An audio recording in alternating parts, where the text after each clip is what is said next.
मैं शिक्षा मंत्री था, मैंने 20 स्कूलों का निरीक्षण किया, प्रधानाचार्य को उसकी कुर्सी पे बैठाया और सामने जो कुर्सियां थी उस पे बैठा था। आज बाल मुकुंद आचार्य जी की तो मैं चर्चा ही नहीं करना चाहता। वो तो बीजेपी करे ना करे वो जाने, लेकिन किसी को भी नहीं बैठना चाहिए।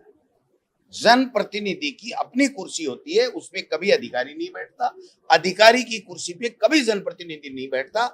कलेक्टर अगर जाता है तो वो एडीएम की कुर्सी पे बैठता है, सीएस अगर जाता है तो वो कलेक्टर की कुर्सी पे बैठता है, लेकिन जनप्रतिनिधि की कुर्सी पे कभी कोई अफसर नहीं बैठता।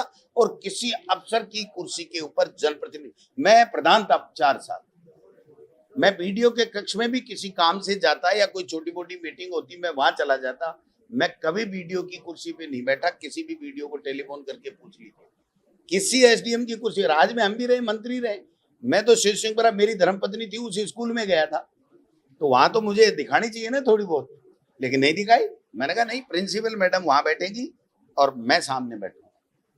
तो ये इतनी अदब तो होनी चाहिए ना, जनप्रतिनिधि बनते ही हम भगवान थोड़ी हो गए। सर आपके क्षेत्र में, विधानसभा क्षेत्र में एक बच्चे ने एक समस्या उठाई थी जी, तो पहले तो चर्चा थी, कहीं ऐसे तो ऐसे ना धमका दे, जी कोई जी, इसमें कोई एफआईआर नहीं हो जाए। अरे नहीं साहब, वो वास्तव में G9 प्रॉब्लम थी। क्या है कि गाड़ोदा कटोरा नुमा है, तो सारे गांव का पानी होकर के वार्ड नंबर 1 में उधर चला जाता है, वो जो महावीर जती जी की जो बगीची है उसकी तरफ चला जाता है। तो हमने 4 तरफ से सड़कें भी बनाई, सीसी सड़क भी बनाई, पूरा नेचवा से लेकर के जाजोद तक एमडीआर बना करके चौड़ी सड़क 11 करोड़ रुपए 14 करोड़ रुपए लगा के बनाया, सब कुछ बनाया। लेकिन वो जब बरसात आती है तो भयंकर पानी वहां आता है, तो ग्राम पंचायत और पंचायत समिति की ड्यूटी है कि वहां पर वो जनरेटर लगा करके तत्काल पानी निकालते हैं। वो उन्होंने लगाया लेकिन वो चला नहीं और दोबारा ध्यान दिया नहीं, तो उस बच्ची को और मोहल्ले के लोगों को आक्रोश आया, उन्होंने वीडियो किया और मैंने तुरंत संज्ञान लिया। मैंने मैसेज भिजवाया कि बताइए, तो आज गांव वाले आए थे, वो बच्ची आई थी, तो मैंने तत्काल मेरे कोटे से 2 जनरेटर तत्काल देने और 2 वीडियो को कहा दूसरी पंचायतों से ला करके तत्काल पानी निकालें। और उस पानी निकालने के बाद में जब बरसात कम हो जाएगी, बरसात के सीजन के बाद में मैं खुद मेरे कोटे से वहां पर नाला बनाऊंगा कि दोबारा उन मोहल्ले के लोगों को नहीं हो। तो ये तो इतना तो होना चाहिए। हम माला पहनने के लिए पैदा हुए हैं क्या? वो जनता किस आशा और अपेक्षा के साथ में हमको जनप्रतिनिधि बनाती है, उस आशा और अपेक्षा पे हमें खरा उतरना है। मैं सरकार को यही तो कह रहा हूं कि चलो आपकी तो भजन लाल जी पर्ची ऐसे ही निकल गई, लेकिन बीजेपी का तो बहुमत तो इस राजस्थान की जनता ने दिया है, तो बीजेपी को लोगों को नहीं चाहिए कि लोगों की समस्याओं का समाधान करेंगे। तो मैंने उस बेटी को और गांव के लोगों को कहा कि आप आइए, आपकी समस्या मेरी समस्या है, मुझे यहाँ आना था वरना मैं जाता। बरसात के बाद में मैं खुद जाऊंगा, गांव में पूरे दिन जन सुनवाई करूंगा, हर पंचायत में करूंगा।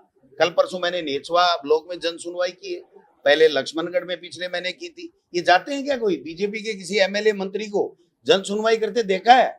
कलेक्टर के चेंबर में जाके मीठी फीकी चाय पी के 2-2 बिस्कुट खा करके आ जाते हैं, सर्किट हाउस में 2-4 कार्यकर्ताओं से माला पहन लेते हैं। ऐसे काम थोड़ी चलेगा। सरकार दी आपको, आपको काम करना चाहिए। और जब मंत्री जाता है ना, जब मैं मंत्री था मैं बड़ा ही नहीं करता, लेकिन मैं गंगानगर बीकानेर जाता तब 500 लोग सर्किट हाउस में मिलने के लिए आते थे, अपनी समस्याएं लेके आते थे। इनके तो मुख्यमंत्री के 1.5-2 आदमी आते हैं, कोई है ही नहीं, किसी को आशा ही नहीं है, तो कौन जाएगा?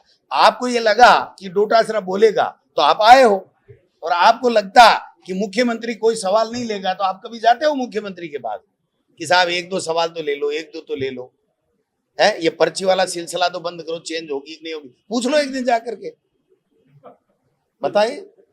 उनके फायदे की बात बता रहा हूँ, नहीं करें तो उनकी मर्जी, उनको कह देना चाहिए मैं ही हूं, मैं ही रहूंगा। तो अभी 5 साल का आपका काम रहा, आगे का रोड मैप क्या है? तो आगे का रोड मैप भी तो बताया मैंने। आपकी क्या तैयारी? मेरी पूरी तैयारी है कि जो संगठन हमने निर्माण किया है, इस संगठन को सक्रिय करके पार्टी की विचारधारा, जहां हमारी कमजोरी है वहां पर मजबूती, जनता की आवाज बनकर के जनता की समस्याओं का समाधान, इनकी गुंडागर्दी, इनकी तानाशाही, इनकी अराजकता, इनकी बदमाशी को रोकना, और डबल इंजन की सरकार की विफलताओं को जनता तक ले जाकर के बताना, ये प्रमुख काम है जो हम संगठन के इन तमाम योद्धाओं के साथ लेकर के हम लोग करेंगे।